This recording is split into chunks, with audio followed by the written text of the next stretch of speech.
नमस्कार। नमस्कार साथियों, अपना सांख्यिकी का टॉपिक चल रहा था, उसमें आज का अपना चौथा क्लास है। आज की क्लास में जो है कि हम आयत चित्र, बारंबारता बहुभुज और बारंबारता वक्र के बारे में क्या करेंगे, अध्ययन करेंगे। तो सबसे पहले अपने पास में क्या आयत चित्र। कल की क्लास में हमने जो कि दंडारेख और रेखा चित्र के बारे में क्या किया, अध्ययन किया। आज की क्लास में हम जो कि आयत चित्र के बारे में अध्ययन करेंगे। तो आयत चित्र अपने पास में क्या होता है, आयत चित्र अपने पास में क्या होता है, यह असंतत बारंबारता बंटन के लिए बनाया जाता है। यह अपने पास में क्या होता है, यह अपने पास में संतत बारंबारता बंटन के लिए बनाया जाता है। और जबकि अपने पास में जो कल की क्लास में हमने पढ़ा था, कल की क्लास में हमने पढ़ा था रेखा चित्र और अपने पास में दंडारेख, उसमें अपने पास में क्या होता है, असंतत बारंबारता बंटन होता है। इसमें अपने पास में क्या होता है, संतत बारंबारता बंटन होता है। आयत चित्र में केंद्रीय प्रवृत्ति की माप बहुलक की गणना आयत चित्र द्वारा की जाती है। जो अपने पास में बहुलक होता है, बहुलक की गणना के लिए किसका प्रयोग करते हैं, आयत चित्र का प्रयोग किया जाता है। इसमें अपने पास में क्या होता है, आयत चित्र में आयत का क्षेत्रफल, जैसे अपने पास में आयत, ये अपने पास में आयत बन गया लंबाई चौड़ाई, ये अपने पास में आयत बन गया, ये भी अपने पास में आयत बन रहा है, ये भी अपने पास में क्या बन रहा है, आयत बन रहा है। तो जो आयत का क्षेत्रफल होगा वो बारंबारता यानी कि इसकी फ्रीक्वेंसी के क्या होगा, समानुपाती होगा। आयत चित्र में जो आयत का क्षेत्रफल होता है वो उसकी बारंबारता के क्या होता है, समानुपाती होता है। आयत चित्र में एक्स अक्ष पर आयत की चौड़ाई वर्ग परास पर निर्भर करती है। यानी कि अपने पास में एक्स अक्ष आ गया, एक्स अक्ष पर अपने पास में क्या है, आयत की चौड़ाई, ये अपने पास में लंबाई और ये अपने पास में इसकी क्या होगी, चौड़ाई। इसकी चौड़ाई वर्ग परास पर निर्भर करती है। ये अपने पास में वर्ग परास होगी। वर्ग परास अपने पास में क्या होती है, परास अपने से बड़ा प्रेक्षण और सबसे छोटा प्रेक्षण अपने पास में क्या होता है, परास होता है। तो यहाँ पर अपने पास में आयत चित्र में एक्स अक्ष पर आयत की चौड़ाई वर्ग परास पर निर्भर करती है। यह समान व असमान हो सकती है। ये अपने पास में आयत है, ये भी अपने पास में क्या एक आयत है, ये भी अपने पास में आयत है, ये भी अपने पास में क्या एक आयत है। इस आयत की अपने पास में ये तो क्या लंबाई है और ये अपने पास में क्या इसकी चौड़ाई है। तो जो इसकी चौड़ाई है, चौड़ाई इसकी वर्ग परास की क्या होती है, उसकी वर्ग परास पर निर्भर करती है। यह अपने पास में चौड़ाई समान या समान हो सकती है। जैसे अपने पास में यहाँ से आते की चौड़ाई ये अलग है, यहाँ से यहाँ तक की चौड़ाई अपने पास में अलग है, यहाँ से यहाँ तक की चौड़ाई अपने पास में अलग है, यहाँ से यहाँ तक की चौड़ाई अपने पास में अलग है। तो ये चौड़ाई अपने पास में क्या हो सकती है, अलग अलग हो सकती है। और यह क्या करती है, इसकी वर्ग परास पर निर्भर करती है। और जबकि अपने पास क्षेत्रफल किस पर निर्भर करता है, क्षेत्रफल इसकी फ्रीक्वेंसी पर निर्भर करता है। और इसकी जो चौड़ाई है वो क्या है, इसकी वर्ग परास पर क्या करती है, निर्भर करती है। आगे अपने पास में चौथा है बारंबारता बहुभुज। बारंबारता बहुभुज अपने पास में क्या होता है, बारंबारता बहुभुज अगर अपने पास में जो आयत चित्र होता है, उस आयत चित्र के जो मिड पॉइंट है, आयत चित्र के जो मिड पॉइंट है, उन मिड पॉइंटों को अगर स्केल के द्वारा मिला दिया जाए, जो इसके मध्य बिंदु है उनको स्केल के द्वारा अगर मिला दिया जाए तो अपने पास में क्या बन जाता है, अपने पास में बारंबारता बहुभुज बन जाता है। जैसे अपने पास में मध्यमान के संगत प्राप्त बिंदुओं को मिलाया जाता है। इसमें जो मध्यमान है, यह मध्यमान हो गया 20 का मान, मध्यमान के संगत बिंदुओं को मिलाया जाता है। बारंबारता बहुभुज में तीखे और नुकीले कोने होते हैं। बारंबारता बहुभुज में अपने पास में क्या होंगे, कोने होंगे वो अपने पास में तीखे या नुकीले होंगे।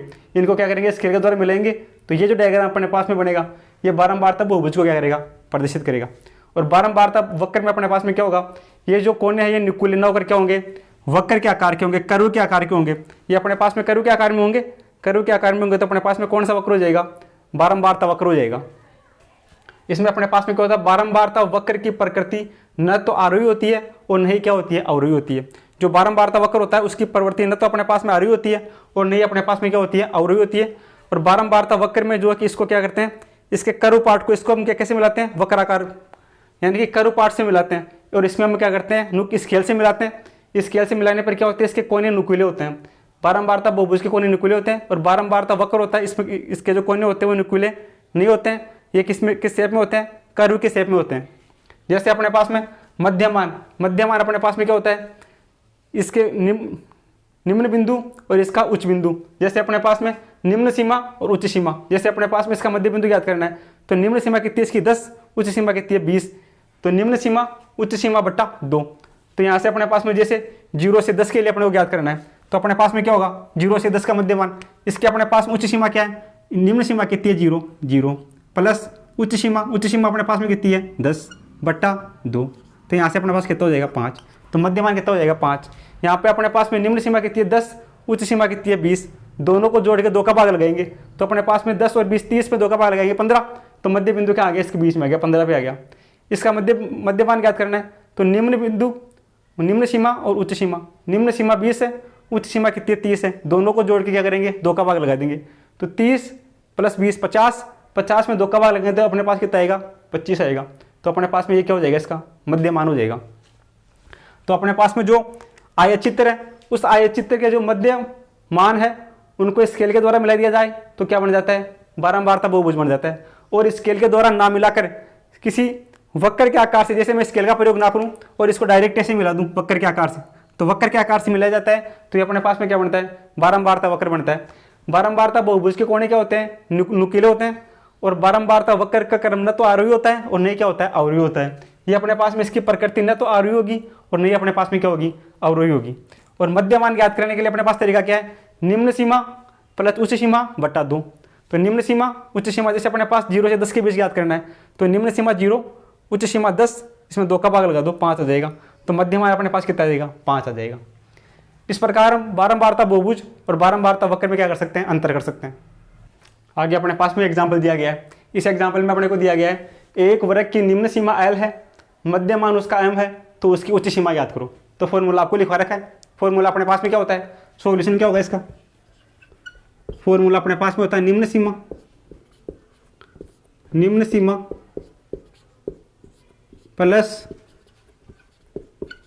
उच्च सीमा बटा 2 होता है अपने पास में।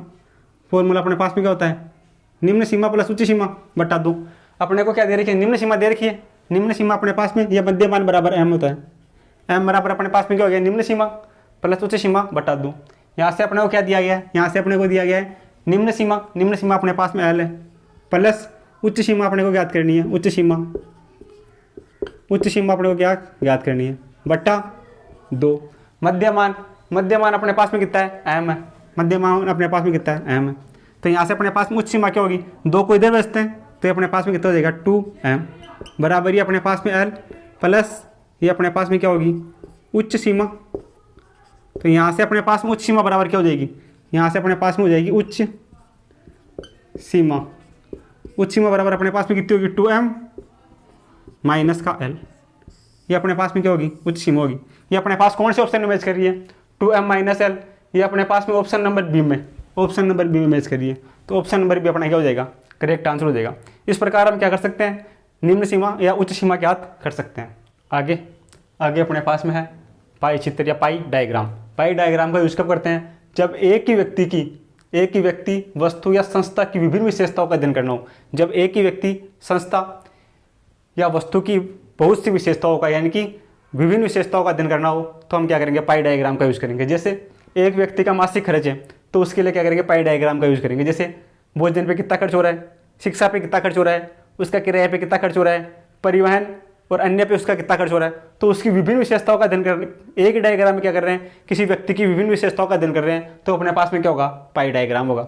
जैसे अपने पास में एक पुस्तक प्रकाशक की विभिन्न मदों पर होने वाला वे एक पुस्तक प्रकाशित कर रहा है तो उसमें क्या होगा, कागज़ का कितना खर्चा है, प्रिंटिंग का खर्चा कितना है, विज्ञापन का खर्चा कितना है, अन्य खर्चा कितना है। यानी कि सभी विशेषताओं को, विभिन्न विशेषताओं का अध्ययन एक ही डायग्राम में कर देते हैं तो वो डायग्राम कौन सा होता है, पाई डायग्राम या पाई चार्ट या पाई चित्र अपने पास में होता है। अगला अपने पास में संचय बारंबारता वक्र। संचय बारंबारता वक्र में क्या होता है, केंद्रीय प्रवृत्ति की माप में माध्यिका ज्ञात करने के लिए, यदि माध्यिका ज्ञात करनी है तो किसका यूज करेंगे, संचय बारंबारता वक्र का यूज करेंगे। संचय बारंबारता वक्र अपने पास में 2 प्रकार का होता है। एक तो अपने पास में होता है से कम संचय बारंबारता वक्र, एक अपने पास में होता है से अधिक संचय बारंबारता वक्र। जो से कम संचय बारंबारता वक्र है वो अपने पास में क्या, लेस देन ओरिजिन। ये अपने पास में क्या, एंड मोर ओगिव।